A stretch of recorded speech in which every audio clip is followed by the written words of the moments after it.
Right and left-handedness in humans.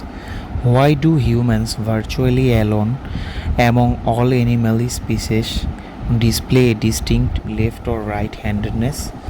Not even our closest relative among the apes possess such decided lateral asymmetry as psychologists call it. Yet about 90% of every human population that has ever lived appears to have been right-handed. Professor Brian Turner at Deakin University has studied the research literature on left-handedness and found that handedness goes with sidedness. So 9 out of 10 are right-handed and 8 are right-footed. He noted that this distinctive asymmetry in the human population is itself systematic.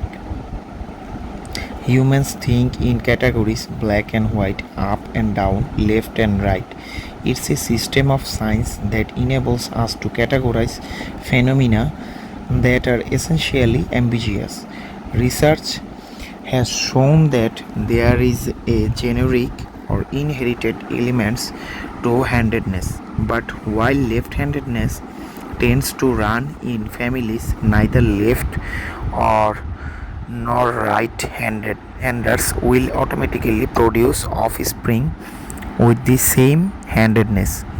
In fact, about 6% of children with two right-handed parents will be left-handed. However, among two left-handed parents, perhaps 40% of the children will also left-handed. With one right and one left-handed parent, 15 to 20% of offspring will be left-handed. Even among identical twins also have exactly the same genes. 1 in 6 pairs will differ in their handedness. What then makes people left-handed? If it is not simply genetic, other factors must be at work, and researchers have turned to the brain for clues. In the 1860s, the French surgeon and anthropologist Dr. Paul Broca made the remarkable findings that patients who had lost their power of speech as a result of a stroke, a blood clot in the brain, had paralysis of the right half of their body. He noted that since the left hemisphere of the brain controls the right half of the body and vice versa, the brain damage must have been in the brain's left hemisphere. Psychologists now believe that among right-handed people, probably 95% have their language center in the left hemisphere, while 5% have right-handed language. Left-handers, however, do not show the reserve pattern, but instead a majority also. Some 30% have right hemisphere language. Dr. Brinkman, a brain researcher at the Australian National University of Canberra, has suggested that evolution of speech went with right-handed preference. According to Brinkman, as the brain evolved, one side became specialized for the fine control of movement necessary for producing speech, and along with the evolution came right hand preference.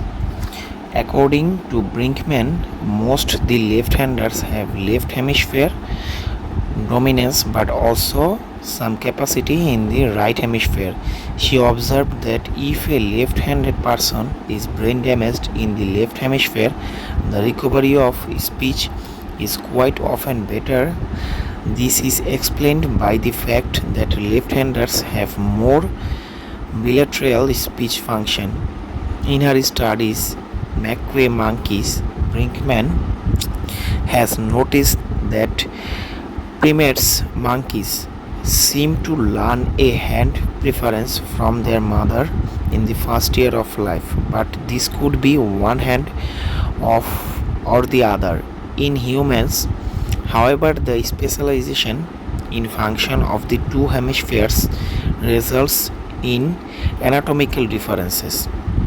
Areas that are anatomical differences